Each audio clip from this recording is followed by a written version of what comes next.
አሜሪካን ገጥመው አሜሪካን ታክል ያገር በዓለም ላይ እንደሷ ፈላጭ ቆራጭ የሌለ የፈለገችውን ነገር የምታደርግ ሲያሻት መንግስታትን የምትገለባብጥ ሲያሻት ደግሞ ሀገር የምታራኩት ሲያሻት ወዳጅ ከምትላቸው ሀገሮች ጋር በሰላም የምትሰራ ሲያሻት ደግሞ ጠላት ከምትላቸው ሀገራት ጋር በጦርነት ሄዳም ቢሆን በጣም ብዙ ጉዳት የምታደርስ ከዚች ሀገር ጋር የተዋጉ ዶናልድ ትራምፕ ኢቭን አሁን ላይ ኢራን የኒውክሌር ጦር መሳሪያ እንደማይኖራት ፈርማለች እያሉ ነው የሚገኙት አይደል? እነ እስራኤል አሁን በዋናነት የሚያስጨንቃቸው ጉዳይ የኒውክሌሩ ጉዳይ ነው። ኢራን የኒውክሌር ጦር መሳሪያ እንደማይኖራት አረጋግጣለች እየተባለ ከሆነ ስምምነቱ ላይ እስራኤል ቢያዩት ኖሮ እኛ ሉዓላዊ ሀገር ነን ወደሚል አይነት አቋም ውስጥ ባልመጡ ነበር። 24 ቢሊዮን ዶላር እንዳይንቀሳቀስ የታገደ ሀብቷ ተለቆ የ300 ቢሊዮን ዶላር ኢራንን መልሶ የመገንባት ስምምነት ተጠቃሉ። ይሄ ያላስደሰታቸው ኢራናውያኖቹን ምን ሊያስደስታቸው ነው? ያውም ደግሞ ሉዓላዊነታቸውን አስከብረው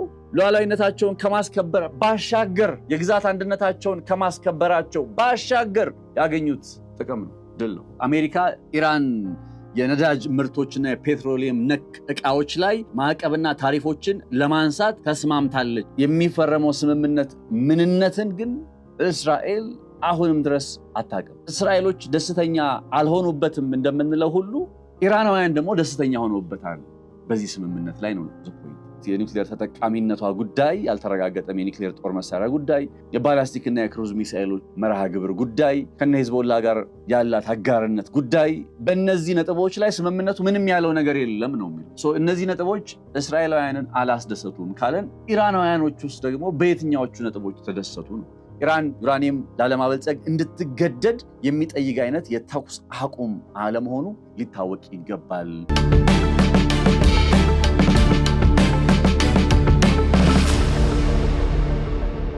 በዚህ ስምምነት ላይ እስራኤሎች፣ የእስራኤል ከፍተኛ አመራሮች፣ ፖለቲከኞች፣ ዜጎች፣ የእስራኤላውያን ዜጎችም ጭምር በጣም ከፍተኛ ተቃውሞ እያሰሙ ነው። ይሄ ስምምነት የእስራኤልን ጥቅም አላስከበረም፣ እስራኤልን የሚጎዳ ነው፣ የእስራኤልን አደጋ ላይ የሚጥል ነው እያሉ ነው። በእስራኤል ዘንድ እንዲህ አይነት ድንጋጤ የፈጠረው ስምምነት በቴህራን ወይም በኢራን ዘንድ ደግሞ ደስታን ፈጥሯል። ይህ ስምምነት በመፈረሙ ደስተኞች ናቸው። አሜሪካና ኢራን ወደ እንደዚህ አይነት የመጨረሻ ምዕራፍ ላይ እየመጡ መምሰላቸው እያስደሰታቸው ይገኛል። ያው ቀጣይነቱ ምን ያክል ነው የሚለው ጉዳይ ማለት የዚህ ስምምነት ቀጣይ ዘለቄታዊ በሆነ መልኩ ተፈጻሚነቱ ምንድን ነው የሚለው ጉዳይ ላይ ብዙ ጥያቄዎች ቢኖሩኝም ዛሬ በሚኖረን ጥንቅር ግን በእስራኤል ውስጥ ያለው በስምምነቱ ላይ ደስተኛ ያለመሆን ስሜትና በኢራን ውስጥ ያለው በስምምነቱ ላይ ደስተኛ መሆን ከምን የመነጨ ነው? ስለ አሁናዊው ነባራዊ ሁኔታስ ምን ያሳየናል የሚለውን ጉዳይ በተወሰነ እንመለከታለን። በተለይ የኢራኑ ፕሬዝዳንት መሱድ ፔዜሽኪያን ከቀናት በፊት እስራኤል በዚህ ስምምነት ላይ ደስተኛ አለመሆኗ በራሱ ኢራን በዚህ ስምምነት ላይ ስትራቴጂካዊ ድል ለማስመዝገቧ ማረጋገጫ ነው ሲሉ ተናግረው ነበር። ያንን መነሻ እናደርጋለን ማለት ሳይሆን እንደው ትዝ ስላለኝ ያነሳውላችሁ እና በእስራኤል ውስጥ ያለው በዚህ ስምምነት ላይ ደስተኛ ያለመሆን ጉዳይ፣ በኢራን ውስጥ ያለው ደስተኛ የመሆን ጉዳይ መሀል ላይ ካሉት ከነ ትራምፕ መንግስት ጋር ተያይዞ ለምንድን ነው ወደ እንደዚህ አይነት ስሜት ውስጥ የተመጣው የሚለውን ጉዳይ ብሉምበርግ እየተባለ ከሚጠራ የዜና ምንጭ 14 የስምምነት ነጥቦች ብሎ አዲስ ሪፖርት ይፋ አድርጎላቸዋልና ከዚህ ቀደም ማህር የሚባል የዜና ምንጭ ይዞት የወጣ መረጃ ነበር።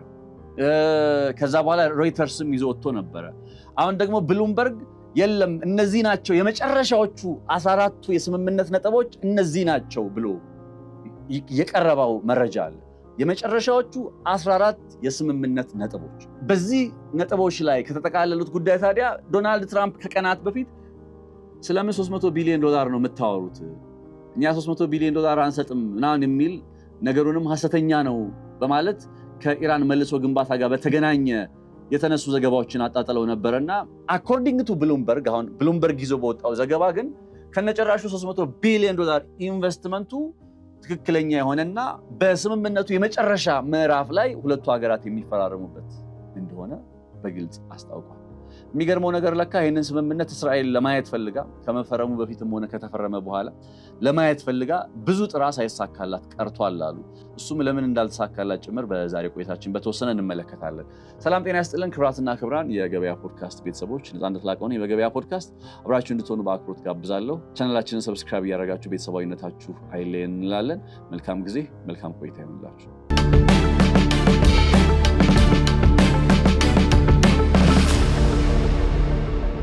እስራኤልን ክፉኛ ያስቆጣውና በአሜሪካና በኢራን መካከል ስምምነት ላይ ተደርሶበታል የሚባለውን እንግዲህ የመግባቢያ ሰነድ የእስራኤል ባለስልጣናት ምንድነው የስምምነቱ ይዘት ምንድነው የሚለውን ነገር ለማጥናት፣ ለመረዳት፣ ለማጤን ለአሜሪካ ወይም ለትራምፕ አስተዳደር ጥያቄ አቅርበው ነገር ግን የትራምፕ አስተዳደር ደግሞ ይህንን የእስራኤል ጥያቄ ውድቅ ማድረጉን የሚገልጽ ዘገባዎች ዛሬ ዓለም አቀፍ መገናኛ ብዙሃንን አጨናንቀዋል። The United States rejected an Israel request to review a memorandum of understanding reached with Iran, leaving Israel unaware of the agreement. የስምምነቱን ዝርዝር ነጥቦች በተመለከተ እስራኤል በትክክል ምን እንደሆነ እንዳታቅ እንግዲህ አንዳንዶች 14 ነጥቦችን አጠቃሏል ይላሉ፣ አንዳንዶች ደግሞ 9 ነጥቦችን አጠቃሏል ይላሉ። ይሄ የተፈረመው ስምምነት እስራኤል እንዴት ጥቅም የተከበረ እንዴት ፍላጎት የተከበረ በሚለው ረገድ ላይ በወጉ ትንተና ያልሰራችበት በወጉ መረጃ ያልነበራት አይነት ሆኖ የተፈረመ ስምምነት መሆኑን የሚያሳዩ መረጃዎች ከእስራኤል በኩል እየወጡ ነው። ኤቢሲ ኒውስ ትላንት ማክሰኞ ይዟቸው ከወጣቸው ዘገባዎች መካከል ለእስራኤል ባለስልጣናት ስለ ስምምነቱ ወይም አሜሪካና ኢራን የተስማሙበት ስምምነት ምን እንደሆነ ገለጻ ቢደረግላቸውም ነገር ግን የስምምነቱን ሙሉ ጽሑፍ ምን እንደሆነ አላወቁም ወይም የስምምነቱ ሙሉ ጽሑፍ አልተሰጣቸውም በማለት ይዞት የወጣው ጥንቅር ላይ ጉዳዩን አብራርቶታል። ይሄኛው ነገር በዋናነት በነ አሜሪካ እና በነ እስራኤል መካከል የኢራንን ስምምነት በተመለከተ ሁለት የተለያየ አቋም እንዳለ ይታወቃል። ይሄ ሁለት የተለያየ አቋም በአንድ በኩል እስራኤል በአንድ በኩል ደግሞ አሜሪካ ጦርነቱን ስለማቆም ማሰባቸውን ተከትሎ እንዴት ነው ከዚህ በኋላ በሁለቱ ሀገራት መካከል ኢራንን በተመለከተ የሚኖረው ግንኙነት በምን አይነት መርሆች ላይ በምን አይነት ሐሳቦች ላይ የሚያጠነጥን ሊሆን ይችላል የሚለው ጉዳይ ብዙ ጥያቄዎች እንዲነሱ በማድረግ ላይ ነው። ቻናል 12 የሚባለው የእስራኤል መገናኛ ብዙሃን ዛሬም ድረስ ቢሆን ነው የሚለው እንዲሁ ዛሬም ድረስ ቢሆን እስራኤል የስምምነቱ ዝርዝር ምን እንደሆነ ልክ እንደኛ በየመገናኛ ብዙሃኑ ላይ የሚወጡ ሪፖርቶችን ከምታየው በቀር ስምምነቱ ላይ ያለው ሐሳብ ምንድነው የሚለውን በዝርዝር መረጃ የላትም እያለ ነው የሚገኘው። still does not know the full details of the agreement። እንግዲህ ከነገ በስቲያ በስዊዘርላንድ ጄኔቫ ውስጥ ይሄ ስምምነት ይፈረማል እና የሚፈረመው ስምምነት ምንነትን ግን እስራኤል አሁንም ድረስ አታውቅም።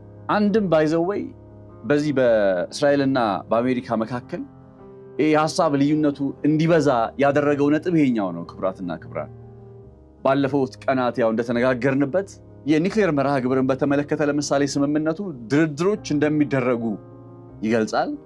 ከዛ ማለፍ ሲል ዶናልድ ትራምፕ ኢቭን አሁን ላይ ኢራን የኒውክሌር ጦር መሳሪያ እንደማይኖራት ፈርማለች እያሉ ነው የሚገኙት አይደል?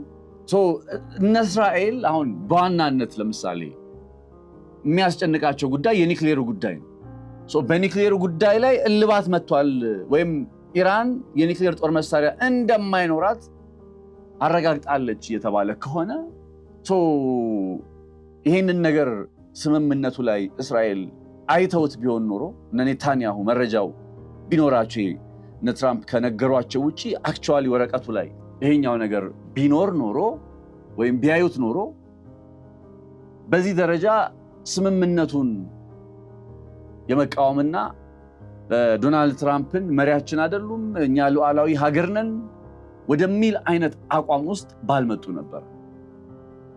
የሚገርማችሁ ግን አሁን ያለው እስራኤል ውስጥ ያለው ነባራዊ ሁኔታ እንደዛ ተብሎ የሚገለጽ ነው። በስምምነቱ ደስተኞች አይደሉም። በጣም የተከናወኑ ለምሳሌ ሚድል ኢስት አይ ያከናወናቸው በእስራኤል ውስጥ የተከናወኑ የቃለ መጠይቆች ቮክስ ፖፖች ስለ ስምምነቱ እስራኤላውያንን አስተያየት ጠይቆ በጣም በርካቶች ቅሬታቸውን ነበር ሲያቀርቡ ሲገልጹ የነበረው። ከምንም በላይ የእስራኤል ደህንነትን ባረጋገጠ መልኩ ይሄ ስምምነት አልተፈረመም በሚል ማለት ነው።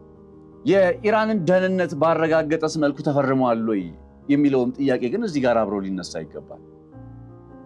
የኢራንን ስምምነት ባረጋገጠ መልኩ ተፈርሟል ወይ ምን ማለት ነው? ኢራን በዚህ ጦርነት ከመጀመሩ በፊት የነበረችበት ሁኔታ አለ። ይሄ ጦርነት ካለቀ በኋላ ደግሞ ያለችበት ሁኔታ አለ። በነገራችሁ ላይ የአሜሪካ መገናኛ ብዙሃን ማለት ነው ለምሳሌ ዘነ አትላንቲክን ተመልከቱ፣ ዘነ ኒውዮርክ ታይምስ፣ ብሪቴን ውስጥ ይታተማል መሰለኝ ዘ ጋርዲያን፣ ብቻ በርካታ የምዕራቡ ዓለም መገናኛ ብዙሃን በዚህ ጦርነት አሜሪካ መሸነፏን በቃ ሄድላይኖቻቸው እነሱ ናቸው። አርዕስተ ዜናዎቻቸው አሜሪካ እንዴት በዚህ ጦርነት ተሸነፈች የሚለው ነው። በተለይ በስምምነት ከመቋጨቱ ጋር ተያይዞ የሽንፈቷ ማሳያ የሚሉትን ነገር ነው በየዕለቱ በፊት ገጻቸው ላይ ይዘው እየወጡት ያለው መረጃ። አትፍረዱብን ለማለት ያክል ነው። ዓለም ኦልሬዲ በዚህ ጉዳይ ላይ ነው እንግዲህ ዋና ትኩረቱን አድርጎ እየሰራ ያለውና የዓለም መገናኛ ብዙሃን የአሜሪካና የኢራን ጦርነትን ጉዳይ ስንከታተል ስንዘግብ ለነበረ ሰዎች አሁን ራይት ነው ያለው ጉዳይ እስከ አርብ ድረስ በተለይ ከዚህ ከስምምነቱ ጋር ተያይዞ የሚወጡ መረጃዎች ምንድናቸው የሚለውን ነገር ላይ ነው ትኩረት የሚያደርገውና በዛው አግባብ እንቀጥላለን። ኤኒዌይ ለእስራኤሎች ደስተኛ አልሆኑበትም እንደምንለው ሁሉ ኢራናውያን ደግሞ ደስተኛ ሆነውበታል። በዚህ ስምምነት ላይ ነው ዝኩይ እስራኤሎች በዚህ ስምምነት ደስተኛ ለምን አልሆኑም ስንል የምናነሳቸው ነገሮች አሉ አይደል? ለምሳሌ ከእስራኤሎች አሁን እንደ ቅሬታ የሚያቀርቧቸው በምን አንጻር ነው? የኒውክሌር ተጠቃሚነቷ ጉዳይ ያልተረጋገጠም፣ የኒውክሌር ጦር መሳሪያ ጉዳይ፣ የባላስቲክ እና የክሩዝ ሚሳኤሎች መርሃ ግብር ጉዳይ፣ ከነ ሂዝቦላ ጋር ያላት አጋርነት ጉዳይ፣ በእነዚህ ነጥቦች ላይ ስምምነቱ ምንም ያለው ነገር የለም ነው የሚሉት። እነዚህ ነጥቦች እስራኤላውያንን አላስደሰቱም ካለን ኢራናውያኖች ውስጥ ደግሞ በየትኛዎቹ ነጥቦች ተደሰቱ ነው? እሱን እያየን እንቀጥላለን። ካፍታ በኋላ እንመለስ።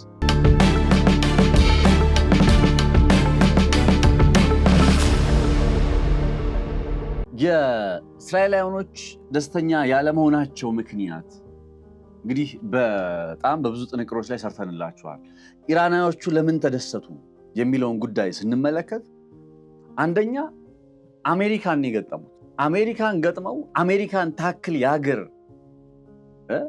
በዓለም ላይ እንደሷ ፈላጭ ቆራጭ የሌለ የፈለገችውን ነገር የምታደርግ ሲያሻት መንግስታትን የምትገለባብጥ ሲያሻት ደግሞ ሀገር የምታራኩት ሲያሻት ወዳጅ ከምትላቸው ሀገሮች ጋር በሰላም የምትሰራ ሲያሻት ደግሞ ጠላት ከምትላቸው ሀገራት ጋር በጦርነት ሄዳም ቢሆን በጣም ብዙ ጉዳት የምታደርስ ከዚች ሀገር ጋር የተዋጉት። ከዛች ሀገር ብቻዋን አይደለችም፣ እስራኤልም አለች። በዓለም ላይ አሉ የሚባሉ አየር ኃይሎች ያለው አሜሪካ ውስጥ ነው አይደል? አሜሪካ፣ ራሽያ፣ ቻይና እያልን እናነሳለን። አሁን ቻይና ከቅርብ ዓመታት ወዲህ አዳዲስ የጦር ጀት ቴክኖሎጂዎቿ ጉድ እያሰኙ ነው ዓለም። አሜሪካዎች ደግሞ በዚህ ረገድ ጉድ ሲያሰኙ ቆይተዋል። የእስራኤል የአሜሪካ ውጤት ስለሆነ እስራኤል አንለው እና ይህን አይነት በዓለም ላይ በሚቀጥለው ዓመት 1.5 ትሪሊየን በጀት የተጠየቀለት 1.5 ትሪሊየን ዶላር በጀት የተጠየቀለት የ2026 በጀቱ ኦልሞስት 1 ትሪሊየን ዶላር ገደማ የነበረ 900 ምናምን ይህንን አይነት ግዙፍ ማይቲ ወታደራዊ ኃይል ካለው ሀገር ጋር ገጥማ ያን ወታደራዊ ኃይል አሁን አንድ ነገር ልንገራችሁ። ሁለት ዕጣ ፈንታ ነበራቸው ኢራናውያኖች። አንድ እጃቸውን ሰጥተው በቃ እና አሜሪካ እንደፈለገ ያደርጉ ብለው መተው። ልክ በ1953 መፈንቅለ መንግስት ኢራን ውስጥ ሲከናወን ያ መፈንቅለ መንግስት ጥቂቶችን ልባቸውን ይቆጭ ነበር እንጂ አብዛኛው ሰው በቃ ይሄኛው ይሻለናል ብሎ ነበር የቀጠለው። እንደዛ የማድረግ ምርጫ ነበራቸው ኢራናውያኖች። የተቃውሞ እንቅስቃሴዎች ተጀምረው ነበረ። ከዛ እነዚህ የተቃውሞ እንቅስቃሴዎች መንግስት ወደ መገልበጥ ሊሸጋገሩ የሚችሉበት እድል ነበረ። ያንኛው ምርጫ አልፈለጉም፣ ጽናትን የመረጡት ኢራናውያኖቹ። እንደን በዚህ አይነት አቋም ዓለም ላይ አለ የሚባለውን ወታደራዊ ኃይል ምን ብለው ተገዳድረው ብዙ ጉዳት አድርሰው ስትራቴጂካዊ ተጠቃሚነትን ስትራቴጂካዊ አሸናፊነትን አረጋግጠው ጦርነቱን ጨረሱ። አሁን ጭራሽ የብሉምበርግ የሚባል የዜና ምንጭ ማለት ነው። ብሉምበርግ የሚባል የዜና ምንጭ ይሄ የስምምነት ሐሳቦቹን አሜሪካና ኢራን እንግዲህ የተስማሙበትን የስምምነት ሐሳብ በተመለከተ መጀመሪያ 14 ነጥቦችን ይዞ የወጣው የማህር የዜና ምንጭ ነበረ። ከዛ በኋላ ሮይተርስ የዜና ምንጭ አወጣ። ከዛ በኋላ አልማህዲያ የሚባል ነው አልአረቢያ የሚባል የዜና ምንጭ እንዲሁ ይዟቸው የወጡ ነጥቦች አሉ። ብሉምበርግም ደግሞ አሁን ተራው ደርሶታል። ብሉምበርግ የምዕራቡ ዓለም መገናኛ ብዙሃን ነው። በቢዝነስ ነክ ጉዳዮች ላይ ይታወቃል። ስምምነቱ ያጠቃለላቸው ሐሳቦች በሚል ይዞ የወጣው ጥንቅር ላይ ወይም መረጃ ላይ 14 ነጥቦች ተጠቃለዋል። ከነዛ 14 ነጥቦች መካከል የ300 ቢሊዮን ዶላር ኢንቨስትመንቱ ጉዳይ ዶናልድ ትራምፕ ከትላንት ወዲያ ፍጹም ሐሰት ነው ብለው ሊያስተባብሉና ሊያጣጥሉ የሞከሩት ጉዳይ እሱ ሐሰት አይደለም የሚል አይነት ሐሳብ አለ። ማለት 300 ቢሊዮን ዶላር የመልሶ ግንባታ ኢንቨስትመንት በኢራን ውስጥ እንደሚከናወን ይሄን ለማከናወን አሁን ይኸውላችሁ ሁለት ነገር አሁን ትላንት ሶሻል ሚዲያ ላይም እየተቀላቀለ ያየሁት ነገር ስላለ ክሊር ላድርግላችሁ። ሁለት ነገሮች አሉ። መልሶ መገንባት የሚባል ነገር አለ። አንደኛ የኢራን እንዳይንቀሳቀስ የታገደ ሀብት አለ። ሁለት አሁን የኢራን እንዳይንቀሳቀስ የታገደ ሀብት ከ30 ቢሊዮን ዶላር እስከ 100 ቢሊዮን ዶላር ድረስ ይገመታል። የኢራን እንዳይንቀሳቀስ የታገደ ሀብት ይህ ሀብት የት ነው ያለው? አሜሪካን ጨምሮ በዓለም ላይ በተለያዩ ቦታዎች አለ። ይሄ የኢራን የራሷ ሀብት ነው። ባይዘው ገንዘቧ ነው፣ ንብረቷ ነው። ነዳጅ ሸጣ ምናምን ያገኘችው ነው። እና አሜሪካዎቹ ያው ማዕቀብ ሲጥሉባት አንዱ ገንዘቧን እንዳታንቀሳቀስ ነው የሚያደርጓት። ስለዚህ ባለፉት 2-3 10 ዓመታት ውስጥ የመጣ የተከማቸ ገንዘብ ነው። ከ30 እስከ 100 ቢሊዮን ዶላር ድረስ ይገመታል። እንዳይንቀሳቀስ የታገደ ሀብት ይሄ አንደኛው ወገን ነው። በሁለተኛው ወገን ደግሞ ያለው የመልሶ ግንባታ የሚል ማዕቀፍ ነው። 300 ቢሊዮን ዶላር የምንለው በዚህኛው እንትን ውስጥ ነው የሚነሳው፣ መስመር ውስጥ ነው የሚነሳው። የ300 ቢሊዮን ዶላሩ ኢንቨስትመንት መልሶ ስለመገንባት ነው። ይሄ እንዳይንቀሳቀስ ከታገደው ሀብት ጋር ፍጹም አይገናኝም። ይሄኛው ሌላ ጉዳይ ነው። ሲለቀቅም በሌላ ማዕቀፍ ነው የሚለቀቀው። 300 ቢሊዮን ዶላሩም ወይም ሪኮንስትራክሽን መልሶ የመገንባት ፈንድ የሚባለው ሲለቀቅ በሌላ ማዕቀፍ ነው የሚለቀቀው። አሁን የ24 ቢሊዮን ዶላር እንዳይንቀሳቀስ ከታገደው ላይ እንዲለቀቅ ጥያቄ ቀርቦ በዛ ጉዳይ ላይ ገንዘብ የመልቀቅ ሂደት ተጀምሯል ይባላል። ትላንትና ያዩያቸው የነበሩ የዜና ምንጮች ወደ 10 ቢሊዮን ዶላር ወደ ኢራን ኦልሬዲ ማስተላለፍ ተጀምሯል የሚል አይነት መረጃን ተመልክቻለሁ።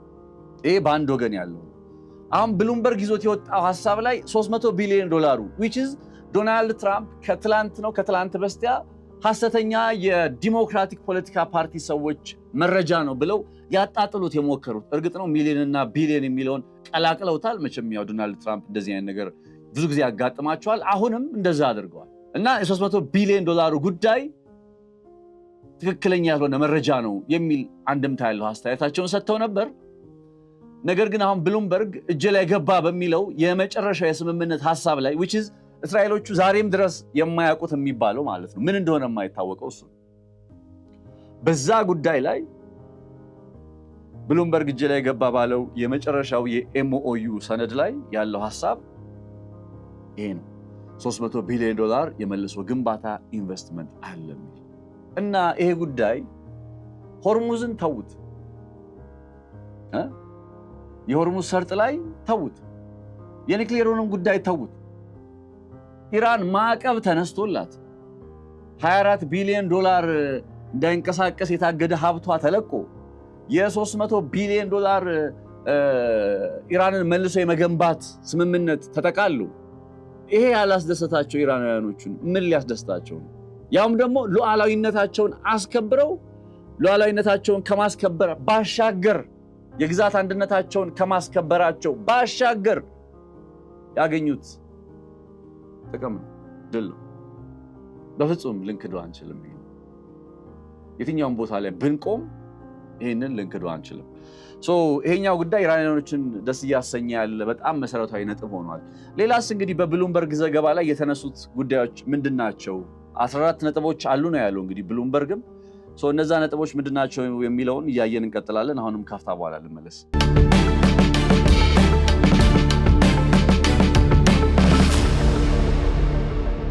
እንግዲህ እነዚህ 14 የብሉምበርግ ነጥቦች ናቸው እንጂ የገበያ ሚዲያ እነዚህ ነገሮች በትክክል የመጨረሻ የስምምነት ሐሳብ ላይ ያሉ ነጥቦች ናቸው በሚለው ላይ እርግጠኛ መሆን አይችልም፣ ኢንዲፔንደንትሊ ቬሪፋይ ማድረግ ስለማንችል። ነገር ግን ብሉምበርግ እኔ አጣርቻለሁ፣ ስለዚህ 14ቱ ነጥቦች እነዚህ ናቸው፣ የመጨረሻው ሐሳብ ላይ ያሉት እነዚህ ናቸው ብሎ ብሬክ ያደረገው ዜና ነው። ሚድል ኢስት ይዞት ወጥቷል። አክቹዋሊ በጣም በርካታ የዓለም አቀፍ መገናኛ ብዙሃኖች ይዘውት ወጥቷል ይህን ዜና እና እኛም የብሉምበርግን ዘገባ እንደወረደ ነው የምናቀርብላችሁ ማለት ነው። አንደኛው ሐሳብ the US and Iran along with their allies agreed to an immediate and permanent into the war on all fronts። ይሄ ሊባኖስን ጨምሮ በሁሉም የጦር ግንባሮች ላይ አሜሪካና ኢራን ጦርነቱን ያቆማሉ የሚል መግለጫ ነው። ይሄ በምንድነው የማህር የዜና ምንጭ ላይም ሮይተርስ ይዞት የወጣው ላይም ያለ ሐሳብ ነው። አሁን በሶስተኛ የብሉምበርግ ላይም አለ። ይሄኛው ሶስቱም ላይ እንደ ጋራ የተቀመጠ አድርገን ልንወስደው እንችላለን። በሁሉም የጦር ግንባሮች ጦርነቱ ይቆማል። ነገር ግን እዚህ ጋር የተለየ የሚያደርገው ዩኤስ ኤንድ ኢራን ነው የሚለው። አሁን የሮይተርስ እና የማህር ጦርነቱ በሁሉም የጦር ግንባሮች ይቆማሉ ነው የሚለው። ይሄኛው ግን አሜሪካና ኢራን በሁሉም የጦር ግንባሮች ነው የሚለው። አሜሪካና ኢራን የሚለው እዚህ ጋር ያለው አገላለጽ ወይም ሐሳብ ምን ማለት ነው? እስራኤልስ የሚለው ጥያቄ እንደ የተፈራረምነው አሜሪካና ኢራን ነው እንጂ ኢራንና እስራኤል አይደለም።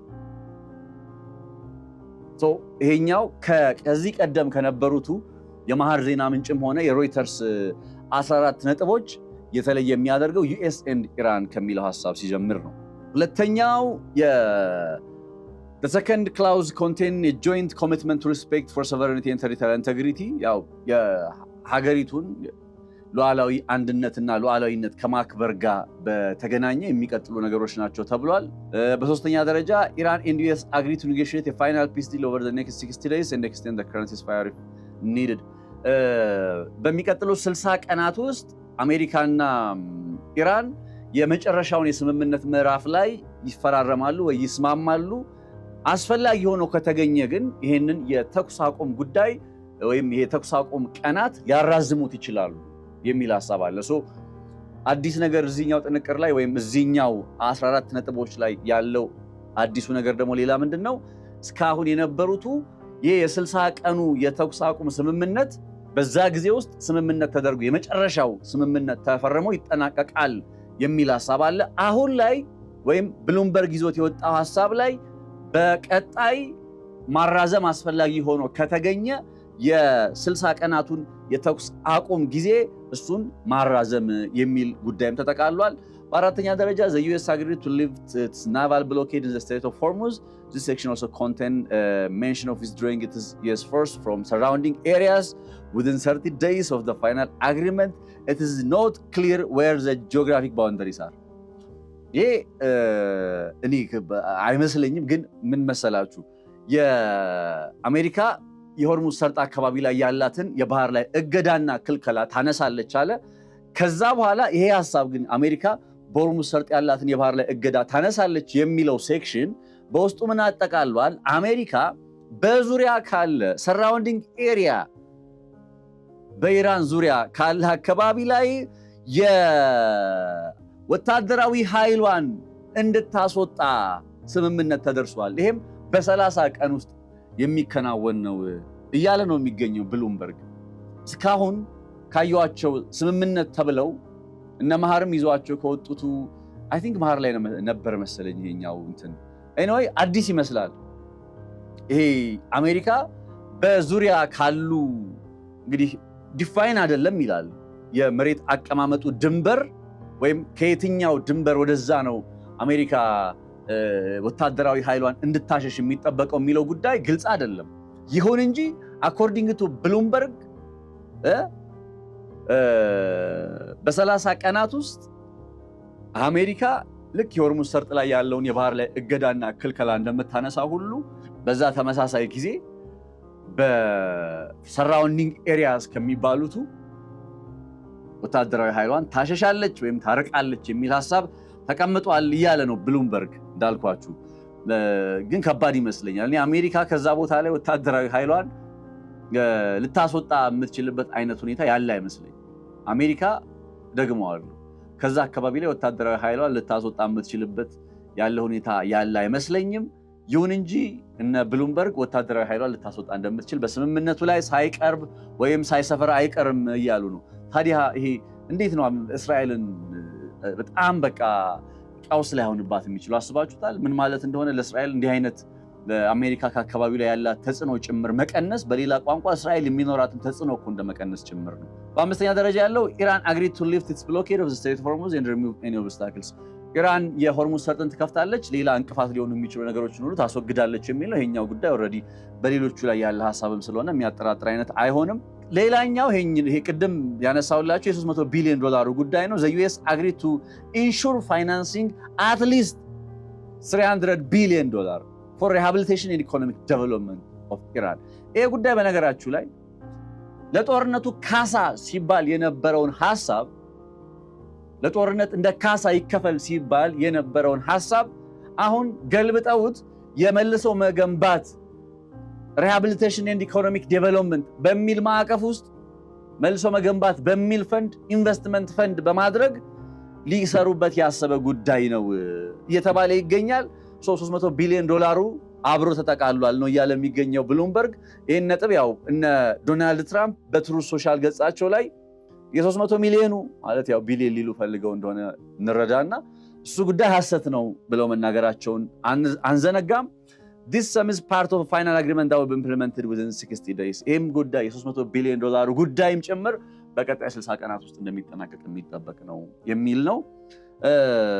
አሜሪካ ማዕቀቦቿን ልታነሳ ይሄ በተባበሩት መንግስታት ድርጅት አማካኝነት ጭምር የተጣሉ የተባበሩት መንግስታት ድርጅት የጸጥታ ምክር ቤት ያው አሜሪካ ያለችበት እነሱ የጣሏቸውን ማዕቀቦች ጭምር ልታነሳ እንዲሁም የዓለም አቀፉ የአቶሚክ ኢነርጂ ኤጀንሲ ዩኒላተራሊ ሆነ ማለት በተናጠል በራሱ ስልጣን ሆነ ከሌሎች አካላት ጋር በመሆን በመንግስታቱ ድርጅት በመሆን ወይም አሜሪካ እንዲሁ በተመሳሳይ በተናጠል ሆነ ከሌሎች ዓለም አቀፍ ተቋማት ጋር በመሆን የፕራይመሪ እና ሰከንደሪ የተባሉ የሚጠሩ ፕራይመሪ ኢራንን ያነጣጠረ ሰከንደሪ ደግሞ ከኢራን ጋር ግንኙነት ያላቸው አካላትን ያነጣጠረ ተብሎ የሚጣሉ ማዕቀቦች ሁሉ ይነሳሉ እና ለዚህ ሂደት ማዕቀቡ የሚነሳበት ጊዜ በጊዜ ገደብ አልተገደበም፣ no timeline is given for this process።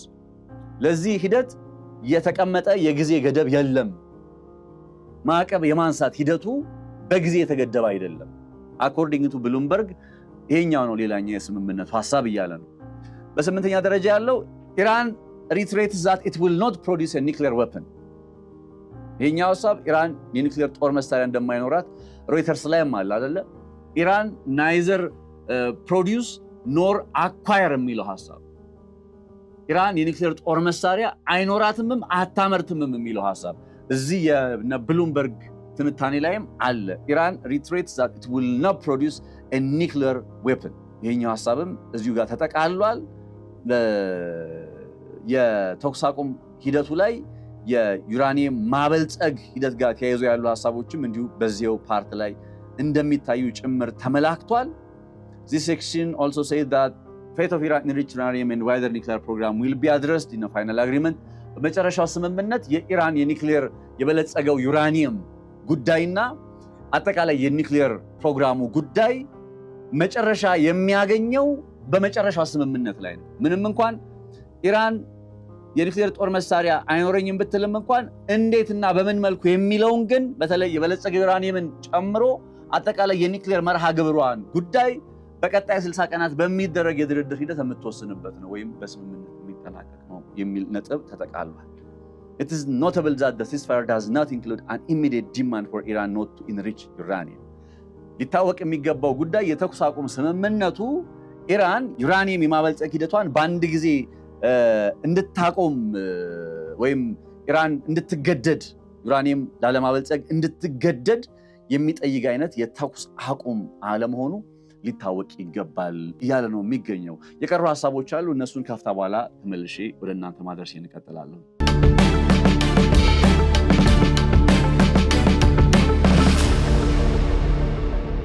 ዘጠነኛ ላይ የተቀመጠው ሐሳብ ከዚያው ከኒውክሌር ጋር የሚገናኝ ነው። ኢራን ፕሮሚስ ኖት ቱ ዲቨሎፕ ኢትስ ኒውክሌር ፕሮግራም the next 60 days በቀጣይ 60 ቀናት ውስጥ ኢራን የኒውክሌር መርሃ ግብሯን የሆነ ላለማንቀሳቀስ የኒውክሌር ፕሮግራሟን ላለማሳደግ ቃል ትገባለች ይችላል። በቀጣይ 60 ቀን ብቻ የሚል ነገር እንዳለ ልብ በሉ።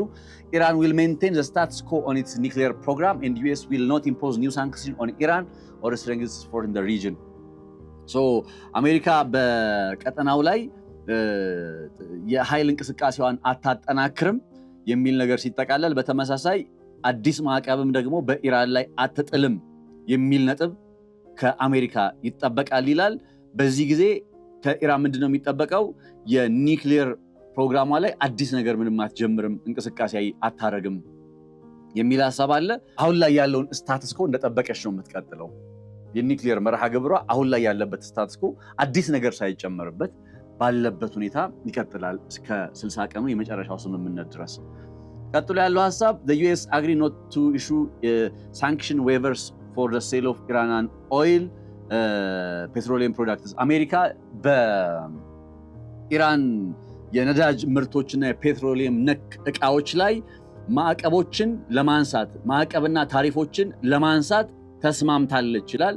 አሁን ከዚህ ቀደም ሳነሳላችሁ የነበረ ሐሳብ ላይ for a specific period of time የምትል ሐሳብ ነበረችው። for a specific period of time ይሄኛው for a specific period of time የሚል ነገር የለውም። የብሉምበርጉ ሐሳብ ላይ ምናልባት በጊዜ ባልተገደበ ሁኔታ ማዕቀቡን ማንሳት የሚለው ነጥብ ላይ የሚያጠነጥንና የሚያተኩር ይሆናል። The text adds that all the related services including banking, insurance, transportation and the likes are included in the waiver. በታሪፍ ማንሳት ሂደት ላይ የባንክ ሴክተሩ፣ የኢንሹራንስ ሴክተሩ፣ የትራንስፖርት ሴክተሩን የመሳሰሉት ሁሉም አገልግሎት ነክ ዘርፎች ሁላ የሚጠቃለሉ ይሆናል የሚል ሐሳብም ተጠቃልሏል። Iran will obtain access to its frozen funds based on the progress of negotiation in the next 60 days ይላል። 11ኛ ላይ ያለው ነጥብ ኢራን እንዳይንቀሳቀስ የታገደባት ሀብት የትኛው ሀብት ነው? ከ30 እስከ 100 ቢሊዮን ዶላር የሚጠጋ ሀብት አለ። ከዛ ውስጥ አሁን በድርድር ሂደቱ ላይ ወደ 24 ቢሊዮን ዶላር ትፈልጋለች ወይም እሱ እንዲለቀቅላት ጥያቄ ቀርቧል በስምምነቱ ላይ ብለናል። አሁን በብሉምበርግ ዘገባ መሰረት በቁጥር 11ኛነት ላይ የተቀመጠው ሐሳብ ኢራን will obtain access to its frozen funds based on progress of negotiation በድርድር ሂደቱ ላይ በሚታዩ መሻሻሎች አማካኝነት በቀጣይ 60 ቀናት ውስጥ ኢራን እንዳይንቀሳቀስ ከታገደባት ሀብት ማግኘት ትጀምራለች የሚል ሐሳብ ነው ያለው። በ12ኛ ደረጃ የተቀመጠው ጉዳይ የመጨረሻውን ስምምነት ለመመልከት እና ወደ ተግባር ለማስገባት የኢምፕሊሜንቴሽን ሜካኒዝም ይዘረጋል የሚል ሐሳብ ያተገባበር ስርዓት ብለን እንግለጸው እሱ ተቀምጧል። በ13ኛ ደረጃ the US and Iran will continue the framework for negotiation the final agreement following እንደዚህ ያለ ይሄ መጨረሻ የስምምነት ሂደቱ አተገባበር ጋር በተመለከተና ቀጣይነቱን ለማረጋገጥ ወደ መጨረሻው ስምምነት ላይ ለመድረስ አሜሪካና ኢራን የሚኖራቸውን ኃላፊነት በተመለከተ ምን እንደሆነ የሚገልጽ ነው። The final peace deal will be approved by a binding United Nations Security Resolution. የመጨረሻው ስምምነት በተባበሩት መንግስታት ድርጅት የጸጥታ ምክር ቤት አስገዳጅ በሆነ ምክረ ውሳኔ አስገዳጅ በሆነ ምክረ ሐሳብ አማካኝነት ወይም ውሳኔ አማካኝነት የሚጸና ይሆናል የሚለው በ14ኛነት የተቀመጠ ነጥብ ነው። እንግዲህ የብሉምበርግ የመረጃ ምንጮችን በመጥቀስ እነዚህ 14ቱ የመጨረሻ የስምምነቱ ሐሳብ ናቸው ብሎ ያቀረባቸው ነጥቦች ናቸው። እንዳልኳችሁ በእነዚህ ጉዳዮች ላይ የመጨረሻውን ስምምነት እስከምናይ ድረስ ሊወጣ ይችላል ነገም ከነገ ወዲያም። ያው መፈተሹ የሚገባው ወደ የትኛው አቅጣጫ እያመራ እንደሆነ። ለምሳሌ እስካሁን ባለው ሁኔታ በቃ በግልጽ የምንነጋገረው ወይም የማንክደው ነገር የኒክሌር ጉዳይ በቀጣይ የድርድር ጊዜያት ወይም በ60 ቀኑ የድርድር ጊዜ የሚወሰን ነው። ነገር ግን ኢራን ስትጀምር ራሱ የኒክሌር ጦር መሳሪያ ጉዳይ ላይ ኒክሌር ጦር መሳሪያ እፈልጋለሁ ብላ አይደለም የምትጀምረው። ኢራን የኒክሌር መርሃ ግብር እፈልጋለሁ ብላ ነው የምትጀምረው። በ60 ቀኑ የድርድር ሂደት ላይ ማዕቀብ መነሳት የሚለው ጉዳይ ማዕቀብ መነሳቱ አይቀርም። በቀጣይ 60 ቀናት በሚደረጉ የድርድር ሂደቶች ላይ ማዕቀብ ይነሳል። መልሶ መገንባት፣ የኢራን እንዳይንቀሳቀስ የታገደ ሀብት የሆርሙዝ ጉዳይ ኦልሬዲ ያለቀ የደቀቀ ስለሆነ ሆርሙዝን መከፈት ጀምረዋል። የኢራን ወደቦች መውጣት መግባት ጀምረዋል። የኢራን መርከቦች እንቅስቃሴ ጀምረዋል። ስለዚህ የሆርሙዝ ጉዳይ ያለቀ የደቀቀ ነው ያልኳችሁ ለዛ ነው። ከዛ ውጭ ያሉት ዋና ዋና ነጥቦች አሁን የነ ሊባኖስ ጉዳይ እሱም በተወሰነ በዚህኛው ሐሳብ ላይ ሆልድ የተወሰነ ብቻ ስምምነቱ አሜሪካና ኢራንን ብቻ የሚመለከት ሆኖ ነው የቀረበው። ከዚህ ጋር ተያይዞ ኢራን ያላት አቋም ስለሚታወቅ እሱንም የመጨረሻው ውጤት ከታየ በኋላ ምን ይመጣል የሚለውን ነገር እንዲሁ በመከታተል የመጨረሻውን ትንታኔ እንጠብቃለን። ከሊባኖስ ጋር ተያይዞ ያለው ነገር ምንድነው የሚለውን ነገር ግን ያው እነ አሜሪካም ሆኑ እነ ኢራን አሁን በሁለቱም ወገን ለራሳቸው የሚመች ናሬቲቮችን ሊያወጡ እንደሚችሉ ልብ ሊባል ይገባል። የጋራ የሆነውን ነገር ደጋግሜ ኤክስፔክት ማደርገው ወይም እሱን ነገር እፈልጋለሁ የምለው ለዛ ነው። የመጨረሻውን ልናቅ የምንችለው ነገር የጋራ የሆነውን ነገር መያዝ ስንችል ነው። አስገራሚው ነገር እንግዲህ ምንድነው? ይሄ ሁሉ የዜና ምንጭ እንደዚህ የመረጃ ምንጮቻችን ነገሩን እያሉ ትንታኔዎችን መረጃዎችን ያቀርባሉ። እስራኤል ግን ይህንን ስምምነት በተመለከተ በአሜሪካ በኩል ገለጻ ነው እንጂ የተደረገላት የመጨረሻ ሪፖርቱ በእጇ እንዳልገባ እየተመላከተ ነው። በጣም መግቢያ ላይም ይሄን ጉዳይ ገርሞኝ የነገርኳችሁ ለዛ ነው። አስባችሁታል? እስራኤልና አሜሪካ ካላቸው አጋርነት አንጻር የሁለቱ ሀገራት ሰዎች ኦልሬዲ እኮ ተፈራርመውበታል። ባይዘው ይሄ ተፈራርመውበታል የሚለው ነገር ካልተዋጠላችሁ ማለት ነው ሚድል ኢስት ሞኒተሪንግ እነ ዘ ኒው አረብ አልአረቢያ ምናምን የሚባሉ የዜና ምንጮችን ገባ ብላችሁ ተፈራርሟል ወይስ አልተፈራረሙትም የሚለውን ነገር መመልከት ትችላላችሁ። ወይ ኤሌክትሮኒካዊ በሆነ መንገድ ተፈራርመውታል ከያሉበት ሆኖ። በአሜሪካ በኩል ፕሬዚዳንት ዶናልድ ትራምፕ እና ጄዲ ቫንስ፣ በኢራን በኩል እነ ጋሊባፍ ተፈራርመውታል። አሁን የፊታችን አርብ ትላንትና እንዳልኩት የሴሬሞኒያል ፕሮሰስ ነው የሚቀርበው እና ይሄ አሜሪካና ኢራን የተስማሙበት ስምምነትን ለማግኘት እስራኤል ጥረት አድርጋ አልተሳካላትም የሚለው ጉዳይ ምናልባት ራሷን ከስምምነቱ እንድታገል ምክንያት የሆነ ጉዳይ ነው ወይስ ምንድን ነው የሚለውንም እንዲሁ በጥያቄ የሚያስነሳ አይነት ነገር ነው። ማለት አሁን አሜሪካና እስራኤል በሊባኖስ ጉዳይ ላይም እየተለያዩ ነው አይደለ? በሊባኖስ ውስጥ ሂዝቦላህን በቃ ለመዋጋት እስራኤል እንደዚህ ከምትሆን ለምን ሶሪያዎች እንዲዋጉ ታናረግም እያሉ ነው የሚገኙት ዶናልድ ትራምፕ። ይሁን እንጂ በሶሪያ ፖለቲካ ውስጥ ደግሞ ያው የና አልጁላኒ ኃይል እንዴት ወደ ስልጣን እንደመጣም የማንዘነጋው ነው። ይሄ ኃይል ወደ ከሂዝቦላህ ጋር ሌላ ጦርነት የሚገባ ከሆነ የኩርዶቹ እንቅስቃሴ አለ፣ ከዛ የኢራን የሚደገፍ ቡድን ነው ሂዝቦላህ እንደምታውቁት። በቃ ድጋሚ ወደ ሌላ የጦርነት ሰርክል ውስጥ ነው የሚያመጣው።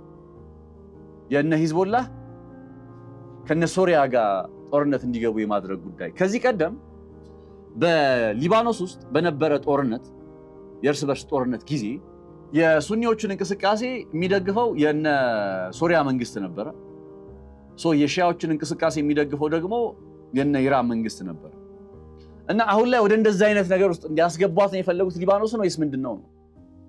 እንደምታውቁት 82 ላይ እስራኤል ወደዛ ቦታ ላይ ስትገባም በዚህ አይነት ነባራዊ ሁኔታ ውስጥ ነው የገባችው ሊባኖስ። አሁን እነ ትራምፕ እና እነ ኔታንያሁ በሊባኖስ ጉዳይ የሐሳብ ልዩነት ውስጥ እየመጡ ነው። ጭራሽ በስምምነቱ ጉዳይ ላይም ደግሞ ተመሳሳይ አቋም የላቸውም። ኔታንያሁ ዋጥ አድርገውት ነው እንጂ ከውስጥ የመጣባቸው ካለ ተቃውሞ አንጻር ብቻ ሳይሆን ከነበራቸው አቋም አንጻር ይሄ ስምምነት በብዙ እስራኤልን ተሸናፊ አድርጎ የሚያሳይ ወይም የሚያቀርብ ስምምነት ስለሆነ በጣም በብዙ የሚቆጩ ይመስለኛል። ያም ሆነ ይሄ ግን ሁሉ ስሜታቸውን እየተናገሩ አይደለም፣ የሆነ በመግለጫ ነገሩን ከቋጩት መግለጫቸው በቀር ማለት ነው። እና የእስራኤልና የነ አሜሪካ የነ ኔታንያሁ የነ ትራምፕ አሁን በሊባኖስ ጉዳይ መለያየት በዚህ የድርድር ሂደት ላይ የመጨረሻ ሐሳቡን ተጠባቂ የሚያደርገው ነጥብ ለዛ ነው። ሊባኖስ ላይ ደስተኛ አይደሉም ዶናልድ ትራምፕ። እነ ኔታንያሁ ደግሞ አይመለከታቸውም እና አሜሪካ ይላሉ። አሁን እነ ብሉምበርግ ይዘው በወጡ ዘገባ ላይ የሊባኖስ ጉዳይ የለም። ሮይተርስም ይዘው በወጣው ዘገባ የሊባኖስ ጉዳይ የለም፣ አልተጠቀሰችም። ሊባኖስ የሚል ነገር እንኳን የለም።